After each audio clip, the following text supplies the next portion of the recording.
যারা e commerce start করার কথা ভাবছেন তাদের মনে কিন্তু একটা প্রশ্ন ঘুরঘুর করে, আর সেটা হচ্ছে যে আমি কোন মার্কেট প্লেসে বিক্রি করব। মানে আপনি মিশোতে বিক্রি করবেন, না ফ্লিপকার্টে বিক্রি করবেন, না অ্যামাজনে বিক্রি করবেন। তো এই যে ডাউট, এটা আমি আপনাদেরকে ক্লিয়ার করে দিচ্ছি যে আপনার যে প্রোডাক্ট আপনি বিক্রি করতে চাইছেন সেই প্রোডাক্টটা আপনি কোন মার্কেট প্লেসে বিক্রি করবেন। তো সর্বপ্রথম আমি অ্যামাজন দিয়ে বলি। অ্যামাজন হচ্ছে একটা সুপার মল যেখানে আপনি আপনার ব্র্যান্ড বিল্ড করতে পারবেন। যদি আপনি চাইছেন যে আপনি আপনার ব্র্যান্ডটাকে গ্লোবাল মার্কেটে ভবিষ্যতের জন্য সেল করব, বা আপনি আপনার নিজের একটা ব্র্যান্ড তৈরি করবেন, তো আপনি কিন্তু অবশ্যই অ্যামাজনে সেল করুন। সেকেন্ড নাম্বার হচ্ছে ফ্লিপকার্ট।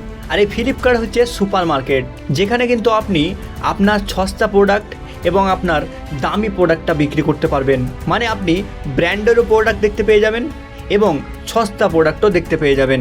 তো আপনি যদি কম্বিনেশনে বিক্রি করতে চান তো অবশ্যই আপনি ফ্লিপকার্টে বিক্রি করেন। আর থার্ড নাম্বার হচ্ছে মিশো। মিশো হচ্ছে বাজারের মতো। আপনি যদি চাইছেন যে আপনি সস্তা প্রোডাক্ট বিক্রি করবেন সস্তা কাস্টমারদের জন্য, তো মিশো হচ্ছে সঠিক জায়গা আপনার জন্য। তো আপনি এই মিশোতে সস্তা প্রোডাক্টগুলো লিস্টিং করে অনেক বেশি অর্ডার পেতে পারেন।